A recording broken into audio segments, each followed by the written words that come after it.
things we didn't know before we started, things that have come up along the way. Yes, along the road. First for me was mail. I'll just say it was mail in general. And we spent a lot of time in Kansas City, where we're from, trying to solve that problem at home. It actually came up with you first, Justin, we were renting out our house and we couldn't even draft a legal contract without having a physical address that wasn't our house that we were renting out. Yeah. So what did you do? Well, we got a post office, but this is actually not a post office box. We got a mailing address at mailbox, etc. There's a difference between that and a P.O. box. Which is what I have for my business. Yeah, and a lot of places won't mail to P.O. boxes. Because it doesn't count as like a physical... There's no one who can sign for it. There's no one, like, it's that discrepancy. Yeah. I already had a business P.O. box because email marketing rules, you have to have an address on your email. You're welcome, entrepreneurs. So I already had a P.O. box. So then we had to figure out like who's gonna check our mail and like send it to us. So shout out Jen, who is from the Free Mama community. She just happened to live in Kansas City. Thank you, Jen. Yes, thank you, Jen. Trusted her. Her and her teenage son have been manning the fort. So I thought we had like our ducks in a row. I really did. And then we like hit the road and it was like, oh, getting mail is tricky. And our first really big issue with that was actually in Golden, Colorado, where I was having an event. It was also our first like longer stint. So we had been gone for about 2 weeks. We had done like all the doctor's appointments before we left, which will also come back to doctor's appointments. And so I had contacts that had come in that my dad had. I had t-shirts being sent for my event in Colorado. And I'm like telling the front office. So a lot of RV parks, they'll have like a front office. There's somebody there. They check the people in, all the things. And I went up there and I'm like, I'm expecting a couple deliveries. They knew, they're watching for it. All of a sudden, like, the contacts were supposed to arrive first, didn't come, like 3 days go by, and I'm like calling my dad, we've got a tracking number, all this stuff, and come to find out like the post office, this was through the U.S. Postal Service, they just flat out don't deliver to the RV park. They don't tell you, they don't call you, they'll send it through. So I had to go stand in line at a post office with my ID and like the tracking number and jump through some hoops to get that stuff. So I wasn't ready. The other thing was the t-shirts. Those were sent through UPS. I'm checking with the front desk all day because they're supposed to get delivered that day. I finally get a photo on my phone that they've been delivered. And you know, like when Amazon sends you the picture and I look at it and there's a box and it is not my RV. But this is like a huge RV park. I'm like, I don't know where they are and I'm not going to go like taking boxes from other people. So I went back to the front desk. It was no big deal. They drove around on their little golf cart. They found it. They delivered it. But it stressed me out a little bit because both of these things were not easy to replace, and were very timely. Like I needed them promptly, and it didn't work out. Added layer of stress that you don't have when you have a home. Like you just kind of take it for granted that if you have something mailed to you at home, it just appears. It's there, right? You can track it, and then it's there. And since we're on the road, it's like we've got to think about it, and we've got to plan it, and then we have to also understand that sometimes it's not going to go how we want it to go, unfortunately. Yeah. But we also discovered something kind of cool. I think we were hoping not to use Amazon. And I really didn't for a really long time. I unsubscribed from Prime. Part of that was because I found out he also had a subscription, and that was just ridiculous to me that we had two separate ones. So I unsubscribed from Prime. I took the app off my phone. I'm like, we don't need it. We can go to the store. And also, like, how many impulse purchases do you make just because it's like so convenient. I can get that tomorrow? Yeah. So I didn't get my contacts from the post office. I didn't get my shirts from UPS, but there were Amazon boxes delivered to our neighbor in Golden, Colorado, to their front stoop every single day. And we were like, wait, you can do this? To a spot? Amazon delivers to a spot. Yes. But not everywhere, because when we were in California, they have kind of like a collection box at the front. That makes me a little nervous, like depending on the value of what you buy. So we've actually done bulk. Yeah, and twice now I've used Amazon lockers. So if I know we're going to be somewhere in the future, I can order it and then I'll look in the area, and usually they're at grocery stores, and I can say, okay, have it sent to a box there, and then you just go scan it.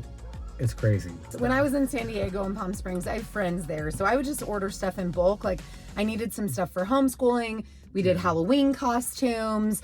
So I just did like one big box to each. Got my event t-shirt sent to my friend's house instead of risking that because that was pretty stressful last time. So mail we were not super prepared for, and it feels like something where we always kind of have to be on our toes a little bit. We do, but I'll say something else though, is I used to check the mail every single day. Yeah, that's kind of your thing. And like I don't miss getting mail. Like it's just it's bills. So we just literally got to a place. Nothing comes in the mail these days other than stuff you order, but everything else is just junk. One of the other things that's tricky, which I think we kind of maybe knew would be tricky, but didn't put a lot of thought into, again, we did in our pre-RV life, was getting all those doctor's appointments in. And so everybody went, they got their teeth cleaned, they got whatever we could do. But a big part of that is that Henry is currently in ortho. So he's got a palate expander that's been in, headgear, like all the stuff. Daphne will need her second set of braces. Audrey's going to need a palate expander. Sorry to my children for my genetics that you inherited. And so we went to this appointment, and I remember going and telling the dentist and basically being like, so we're going to do life differently. Like, what do you need from us? And he was basically like, I need to see you in 6 months. So we have planned accordingly to go back to Kansas City, see friends and family, but it's really revolving around this doctor's appointment. But I have since met families where the kids like have braces and they're full-time RVers. And it's a lot of, I think so far the general consensus is they either stay somewhat in a region or they will hop on a plane with one parent and travel back. So not the most convenient thing ever, especially for those like orthodontia years. But it's possible. It's still something that you can find a solution with. And in the same vein, our dog needs to see a vet every now and again. And so we were in a situation where our golden retriever had her vaccines just expire. And I found something kind of cool, a vet that comes to you, like a service. So I made an appointment online, and they actually came to the RV and gave her a wellness check and got her all up to speed. And now she's got a full record, which helps us now utilize like doggy daycares and boarding facilities, which we think we'll need in the future. So that was kind of cool. But at first it was like, yeah, how do we get our vaccines? Like, we didn't even know till we tried to board her. We were like preemptively getting ready for a trip that actually didn't happen. Yeah. But it ended up being really good because we realized that we weren't actually prepared to even do it. And so finding those mobile options was pretty cool. Yeah, it was. Yeah, because we didn't have to look for someone local and then have to compete with getting an appointment as a new patient. So it was great. So we just get creative and find ways to make things happen locally, which whatever city we're in. It helps, I think, probably being in a big city. So what is something that has either surprised you about living in the RV full time, or you weren't prepared for, or has just like required some problem solving? Anything tricky? Anything surprise you? That we live in an RV full time. It's tricky that we live in an RV full time. What is tricky about it, Audrey? We have to drive around, and sometimes it's really windy and hard to drive. Yeah, it was really windy on our drive yesterday, wasn't it? So sometimes that's tricky. Our route. What's tricky, or what has surprised you, or what weren't you prepared for, Henry, about living in an RV full time? It was very cold. The temperature. Yeah, that's actually a pretty good one. Yeah, because we've been in lots of places that are really nice cold during the day, but what happens when the sun goes down? It's really cold. It gets really cold. Montana got really cold at night. Lake Tahoe got freezing at night. Bend, and now Oregon we're back in the desert. So it's like 60s, maybe 70s during the day. So what do we do in the morning? Here. It's really cold here. What do we do first thing in the morning usually? Stay in bed. No. Turn the fireplace on. Yeah. What do we do? Turn the fireplace on. You turn the fireplace on. So we have a little fireplace in our RV that we thought was very ridiculous. Yeah, we're like, who would use this? Who would use this? And it actually works like a little space heater, but it's also really cool looking because it has different colors, right? Different features. We actually use it. We actually use it, so we actually do need it.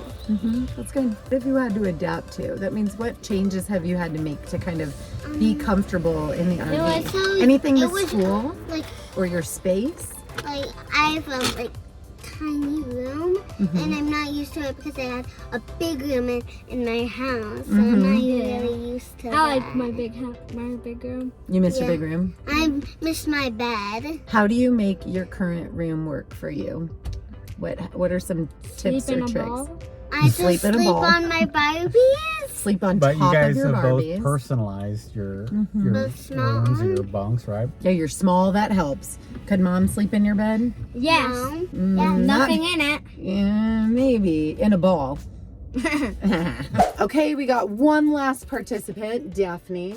What is something that you have had to learn or adapt to, or that you weren't necessarily prepared for in the RV trip? School. What looks different about last year's school? So going to like a public elementary school to going to an online junior high.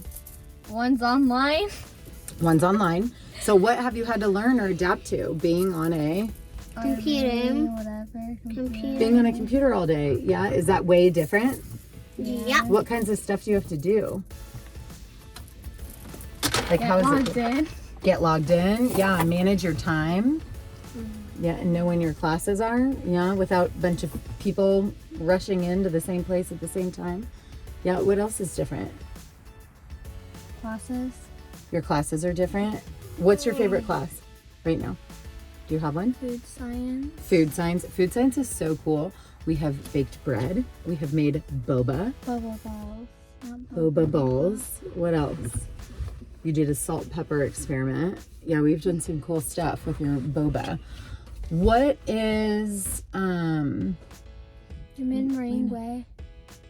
oh yeah, a meringue. What has been different in terms of like being in an RV and doing school that you've had to like learn and adapt to so that you can be successful? Making sure the room's Making sure the room's hasn't empty. gone very well. Yeah, that's hard sometimes. What are your solutions when it's loud? Because we all basically live in the same box. Leave the room. Leave the room. Where do you go? Into mom and dad's room. Mom and dad's room. What about if mom or dad's on a call? What are some other solutions that we've come up I with? go to my bed. Tell people to be quiet. Tell people to be quiet. Maybe go outside. I think everybody's had to learn to do work outside on a picnic table. I would say for me, I knew that it was going to require some adapting and trying coffee shops and all different kinds of spaces because we've got school and work and online school all happening kind of at the same time. It's not always easy. We have to be flexible. But I think that we more or less find some solutions. Flexibility requires lots of Patience. patience.